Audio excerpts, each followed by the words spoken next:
बदलापूर प्रकरणातील मुख्य आरोपी पोलिसांच्या गोळीबारात जागीच ठार झाला। आरोपी अक्षय शिंदे याचा एन्काउंटर करण्यात आल्याची मोठी बातमी समोर आली आहे। त्यानंतर एकच सनसनाटी निर्माण झाली। सुरुवातीला अक्षयनेच स्वतःला संपवून टाकलंय असं सांगितलं गेलं, पण काही वेळातच पोलिसांनी आत्मरक्षणासाठी अक्षयचा एन्काउंटर केल्याचं वृत्त समोर आलं। धक्कादायक बाब म्हणजे अक्षयच्या आईने एन्काउंटरवर मोठी प्रतिक्रिया दिली आहे। अक्षयचा एन्काउंटर स्क्रिप्टेड होता का? अक्षयच्या एन्काउंटर आधी काय काय घडलं? हातात बेड्या घातलेला आरोपी पोलिसांची बंदूक हिसकावू शकतो का? या सनसनाटी एन्काउंटरची इनसाइड स्टोरी या व्हिडिओतून समजून घ्या।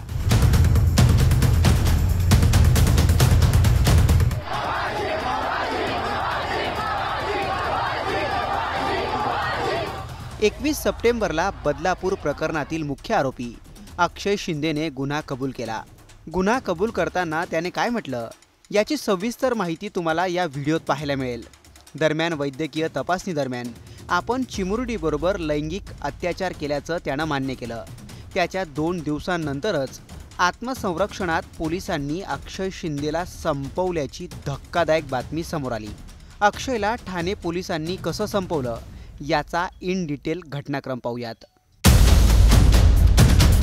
ठाणे क्राईम ब्रांचची टीम आरोपी अक्षय शिंदेला तळोजा कारागृहातून बदलापूर येथे घेऊन जात होती।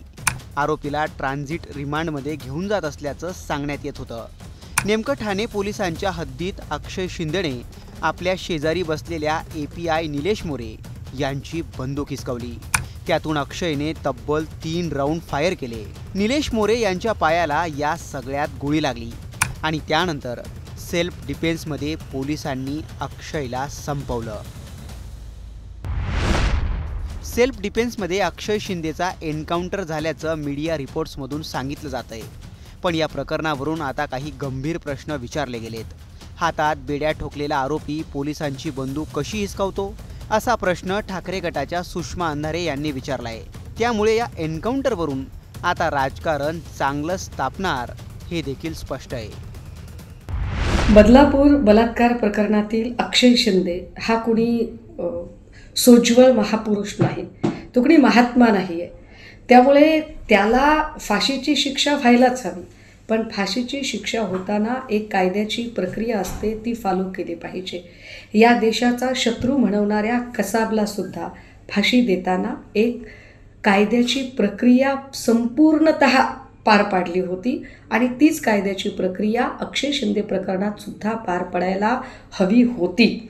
मात्र अक्षय शिंदेचा अशा पद्धतीनं एन्काउंटर हे एका अर्थाने बदलापूर प्रकरणातलं सत्य बाहेर येण्याआधीच त्याला दडपून टाकण्याचा प्रयत्न केला गेला आहे। एन्काउंटरमध्ये ठार झालेल्या आरोपी अक्षय शिंदेच्या आईनेही TV9 मराठीशी बोलताना गंभीर आरोप केलेत।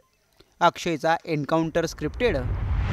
अक्षय शिंदेच्या आईनं म्हटलंय, मी पोराशी बोलले, पण पोरगा बोलला, मम्मी माझं चार्जशीट पण आलं नाही, मला कधी सोडवणार? मी बोलली, बाबा थांब जरा, बघू आपण। आणि त्याच्या हातामध्ये कुठला तरी पेपर आणि कागद पण लिहून दिला होता। तो दाखवत होता, मला काय समजत नाही, आम्ही शिकलेलो नाही ना काय।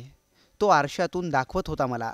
मी बोलले, मला वाचता येत नाही। पोरग्याला पैसे देऊन मारून टाकले माझ्या पोराला मला भरपाई करून द्या, नाहीतर आम्ही पण तिथं येऊ, आम्हाला पण गोळ्या घाला, आम्ही मरायला तयार आहोत।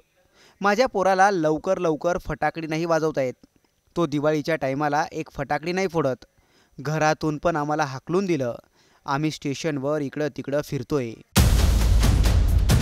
असं म्हणत अक्षयच्या आईनं पोलिसांच्या एन्काउंटरवर प्रश्नचिन्ह उपस्थित केलंय। अगदी 2 दिवसांपूर्वीच आपल्या गुन्ह्यांची कबुली देणाऱ्या अक्षयने पोलिसांवर हल्ला केला तरी कसा? की महाराष्ट्र पोलिसांनी हैदराबाद आणि UP पोलिसांचा पॅटर्न वापरला? असे प्रश्न आता या घटनेवरून विचारले जात आहेत। दरम्यान अक्षय शिंदे नेमका आहे कोण आणि बदलापूरचं प्रकरण नेमकं आहे तरी काय याचाही सविस्तर व्हिडिओ तुम्ही या लिंकवर क्लिक करून पाहू शकतात। या एन्काउंटरबद्दल तुम्हाला काय वाटतं? अक्षय शिंदेचा एन्काउंटर स्क्रिप्टेड होता का? पोलिसांनी अक्षयचा एन्काउंटर करत पीडितेला न्याय दिलाय का? पोलिसांची कृती आणि बदलापूरच्या घटनेतल्या या सनसनाटी अपडेटबद्दल तुम्हाला काय वाटतं? कमेंट करून नक्की कळवा।